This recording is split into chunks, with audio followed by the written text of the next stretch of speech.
सुप्रभात। जय श्री कृष्ण। दशम अध्याय के माध्यम से हम अध्ययन कर रहे हैं प्रत्येक तत्व में श्री कृष्ण स्वयं तत्व के रूप में किस प्रकार स्थित हैं और प्रत्येक समूह, चाहे वह चर हो अथवा अचर हो, उस समूह श्रृंखला के अंतर्गत वे प्रतिनिधि के रूप में किस प्रकार स्थित हैं, किस प्रकार तत्व के रूप में विराजमान हैं। इसी अध्ययन के माध्यम से हम श्री कृष्ण के विस्तृत स्वरूप को समझने का प्रयत्न कर रहे हैं। इसी श्रृंखला में श्री कृष्ण आगे क्या बताते हैं, आइए जानते हैं।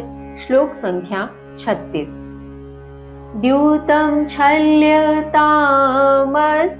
तेजः तेजस्विना अहम् जयोऽस्मि व्यवसायोऽस्मि सत्त्वं सत्त्ववतामहम्।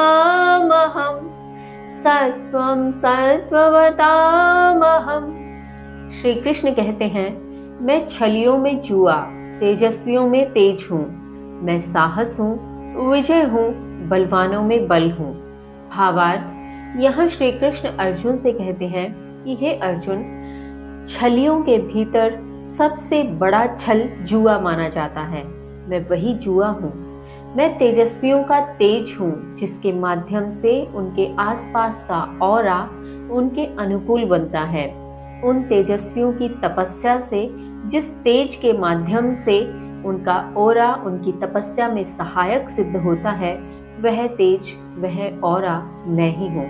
मैं साहस हूँ, मैं ही विजय हूँ, मैं ही बलवानों के भीतर स्थित बल हूँ। इसके आगे श्री कृष्ण कहते हैं, श्लोक संख्या 37। वृष्णीनां वासुदेवो अस्मि पाण्डवानां धनञ्जयः मुनीनामपि अहं व्यासः कवीनामुष्णा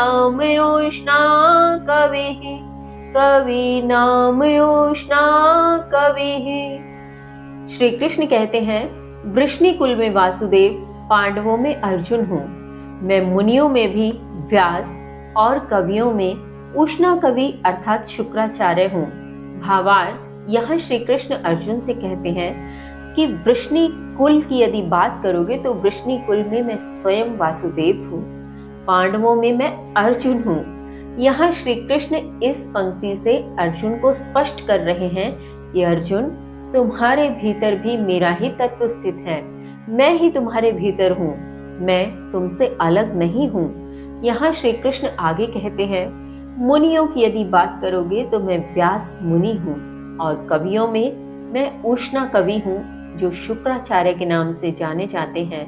मैं वह प्रतिनिधित्व करने वाला कवि हूँ। इसके आगे श्री कृष्ण अर्जुन से अपना स्वरूप किस प्रकार कहते हैं, जानेंगे कल। तब तक के लिए जय श्री कृष्ण।